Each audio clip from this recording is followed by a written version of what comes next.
مشہور کمیڈین سمیع رینا کا جو یوٹیوب پروگرام ہے انڈیا گوڈ لیٹن،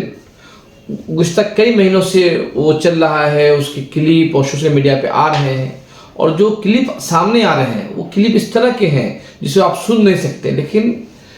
اس پروگرام میں مشہور یوٹیوبر رنویر الہ آبادیہ کے جس میں وہ جج بن کر آئے تھے، ان کا جو کلپ آیا ہے، اس کلپ کے بعد پورے ملک میں ہنگامہ کھڑا ہو گیا ہے، اور آج سپریم کورٹ میں رنویر الہ آبادیہ نے ضمانت کی درخواست دائر کی تھی، اس پہ جو سپریم کورٹ نے جو تبصرے کیے ہیں وہ بہت ہی اہم تبصرے ہیں، لیکن ہم اس پہ زیادہ بات نہیں کریں گے رنویر الہ آبادیہ پر۔ لیکن سپریم کورٹ نے کچھ سوالات پوچھے ہیں حکومت سے، وہ اہم سوال ہیں۔ سپریم کورٹ نے سوال یہ پوچھا ہے کہ جو یوٹیوب پر، سوشل میڈیا پر جو ورگلٹی ہو رہی ہے، جو گندگی پھیلائی جا رہی ہے، اس کو روکنے کا حکومت کے پاس کوئی ایجنڈا ہے یا نہیں ہے۔ جسٹس سوریہ کانت نے ایڈوکیٹ جنرل اور سولیسٹر جنرل کو ہدایت کی کہ اب اگلی سماعت میں جب آئیں گے تو آپ ہماری مدد کریں اور ہمیں بتلائیں کہ اس پہ حکومت کا ایجنڈا کیا ہے، حکومت کا یہ ہے۔ لیکن میرا سوال ان لوگوں سے ہے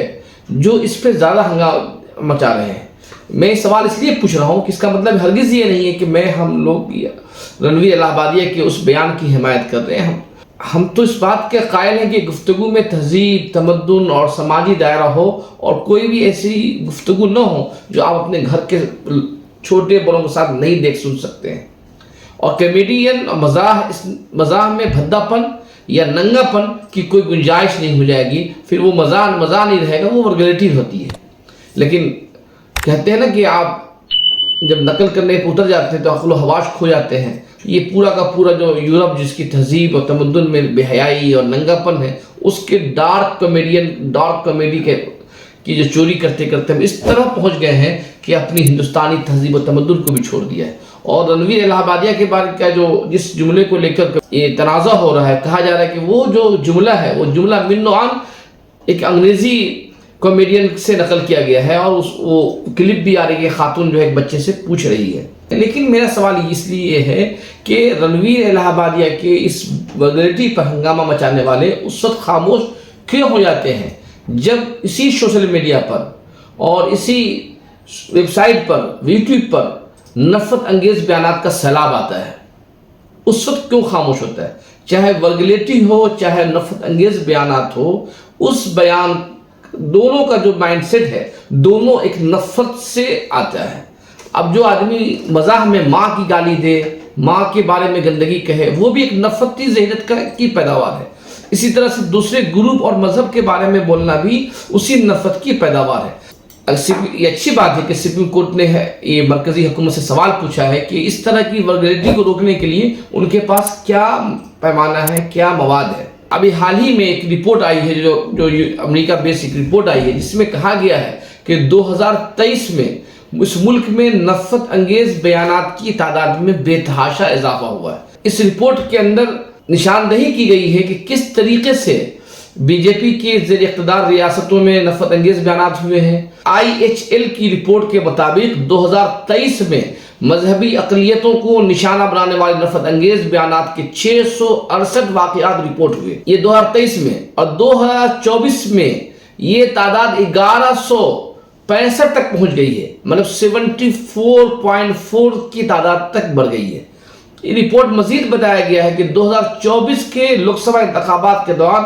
نفرت انگیز بیانات کی دینے کی تعداد زیادہ بڑھ گئی تھی، رپورٹ میں کہا گیا ہے۔ IHL کی رپورٹ کے مطابق 98% نفرت انگیز تقاریر مسلمانوں کے خلاف کی گئی، اور ان میں سے 2/3 بیانات جو ہے بی جے پی اور اس کی اتحادی حکومت والی ریاستوں میں دیے گئے ہیں۔ اب یہ سوال پیدا ہوتا ہے، پوری رپورٹ جو ہے بہت تفصیلی رپورٹ ہے، اس رپورٹ میں یہ بتلایا گیا ہے یوٹیوب، فیس بک، ایکس لائیو اسٹریم پر 266 واقعات ہوئے نفرت انگیز کے، فیس بک پر 495، انسٹاگرام پہ 23، یوٹیوب پہ 211۔ بی جے پی اور این ڈی اے کے زیر اقتدار ریاستوں میں 881 نفرت انگیز بیانات آئے ہیں۔ آپ انڈیا ہیٹ لیٹ جو ویب سائٹ ہے، اس کی ویب سائٹ پر جائیں، یہ رپورٹ کو پڑھ سکتے ہیں کہ کس طریقے سے حکومتوں نے، بی جے پی نے اور بی جے پی کے اتحادیوں نے اور بی جے پی کے لیڈروں نے نفرت کا سہارا لے کر انتخاب جیتا ہے۔ الہ آبادیہ خود سپریم کورٹ میں جا کر اپنے خلاف جو گرفتاری وارنٹ جاری ہوئے ہیں ملک بھر میں اس کو روکنے کی درخواست کی. اس میں دیکھیے سپریم کورٹ کتنا سخت تھا اس کا اندازہ اس سے لگا سکیں کہ سپریم کورٹ نے ایک موقع پہ جب رنویر الہ آبادیہ کے وکیل نے کہا کہ ہمارے خلاف ملک بھر میں دھمکیاں مل رہی ہے اس پہ، اور کہا کہ آپ اس کے نوٹس لیں اور جو نفرت انگیز بیان جو ہمیں دھمکیاں دے رہے ہیں انہیں روکنے کی کوشش کی جائے. تو سپریم کورٹ نے کہا، اس کے جواب میں سپریم کورٹ کے جج نے کہا کہ آپ کے خلاف جو نفرت انگیز جو دھمکیاں دی جا رہی ہے اس کے خلاف قانون اپنا کارروائی کرے گا. سپریم کورٹ نے کہا کہ آپ نے جو بیان دیا ہے، آپ نے جو بات کہی ہے وہ زیادہ سنگین ہے وہ بنسبت آپ کو دھمکی دینے کے. میں اس معاملے میں آپ پہ چھوڑتا ہوں کہ آپ سپریم کورٹ نے یہ بات کس تناظر میں کہا ہے کہ دھمکی، کسی کو جان سے مارنے کی دھمکی کو وہ کہتے ہیں کہ یہ کم ہے، یہ کم سنگین جرم ہے، لیکن وہ جرم زیادہ سنگین ہے جو آپ نے انجام دیا ہے. لیکن میرے خیال سے سپریم کورٹ کا یہ تبصرہ جو ہے اس سے دھمکی دینے والوں کو بڑھاوا مل سکتا ہے. دھمکی دینے والوں کا جو گینگ ہے، اس گینگ کے جو عام طور پر شکار مسلمان ہوتے ہیں، اقلیتیں ہوتی ہیں، ایسے لوگوں کو اور بڑھاوا مل جائے گا. وہ یہ کہیں گے کہ جو اس لیے دھمکی دے رہے ہیں کہ مسلمانوں کی اور دیگر اقلیتوں کی جرم زیادہ ہے. تو انڈیا ہیٹ لیب کی جو رپورٹ ہے، وہ رپورٹ میں بتلایا گیا ہے کہ 2023 کے مقابلے میں 2024 میں نفرت انگیز بیانات میں 74.4% کا اضافہ ہوا ہے، اور یہ زیادہ تر الیکشن کے زمانے میں ہوئے، انتخابات کے زمانے میں ہوئے. تو اب میرا سوال یہ ہے کہ سپریم کورٹ نے جو حکومت سے کہا ہے کہ آپ اس پہ کیا اقدامات کرتے ہیں، تو کیا عدالتوں کی ذمہ داری نہیں ہے کہ سپریم کورٹ حکومت سے کہے کہ نفرت انگیز بیانات دینے والوں کے خلاف آپ نے کیا کارروائی کی ہے، اور اس طرح کے مقدمات عدالت میں پہلے سے زیر التوا ہے، اس پہ اقدامات کیوں نہیں کیے جا رہے ہیں. اور یہ نفرت انگیز بیان دینے میں اب دیکھیں گے، جو پوری رپورٹ پڑھیں گے اس میں وزیر اعظم نریندر مودی، وزیر داخلہ امت شاہ اور بی جے پی کے کئی سینئر لیڈران کے بھی بیانات ہیں جو مسلمانوں کے خلاف نفرت انگیز بیانات ہیں. جب ملک کی بڑی شخصیات، طاقتور حکمراں جب نفرت انگیزی ملوث ہوں، پھر قانون کی ذمہ داری مزید بڑھ جاتی ہے اور سپریم کورٹ کو اس پر گیان لینا چاہیے. لیکن خدشہ ہے، اب میں دوسری جانب آ رہا ہوں کہ جو سپریم کورٹ نے جو بات کہی کہ آپ یوٹیوب پر اور فیس بک پہ جو ویرلٹی ہے اس کو روکنے کے لیے آپ کیا اقدامات کر رہے ہیں.